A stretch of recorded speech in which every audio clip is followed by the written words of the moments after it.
Salam sejahtera bagi kita semua. Hari ini saya Dr. Siti Hajar Essos MSP akan memperkenalkan tentang sebuah modul penguatan kapasitas kelembagaan, di mana modul ini akan memperjelas tentang bagaimana membedakan sebuah kelembagaan dengan sebuah organisasi. Kelembagaan adalah sebuah bahagian dari administrasi publik. Administrasi publik adalah rangkaian aktivitas yang dilakukan oleh lembaga-lembaga pemerintahan untuk mencapai tujuan pelayanan publik.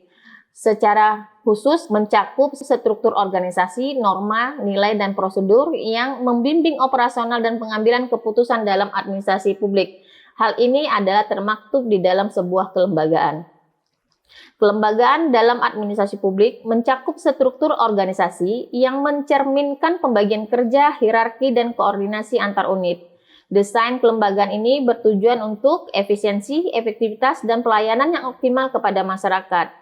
Kelembagaan secara administrasi publik melibatkan pembagian kerja yang jelas antar unit atau departemen, di mana pembagian kerja ini bertujuan untuk menciptakan spesialisasi, meningkatkan efisiensi, dan memastikan bahwa setiap unit berkontribusi terhadap tujuan keseluruhan lembaga.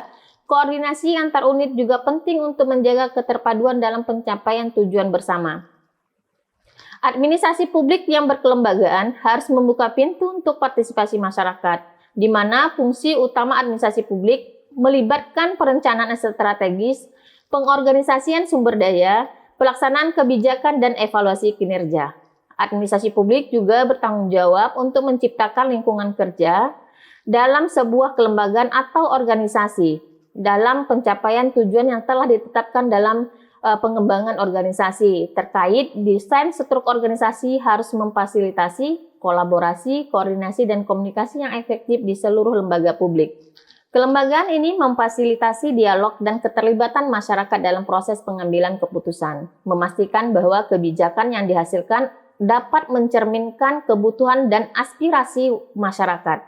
Kelembagaan administrasi publik harus memiliki kemampuan untuk berinovasi dan beradaptasi dengan perubahan lingkungan. Fleksibilitas dan kemampuan belajar terus-menerus menjadi kunci untuk menjawab dinamika yang terus berkembang dalam tatanan sosial, ekonomi, dan teknologi sosial di masa era revolusi industri dan era society.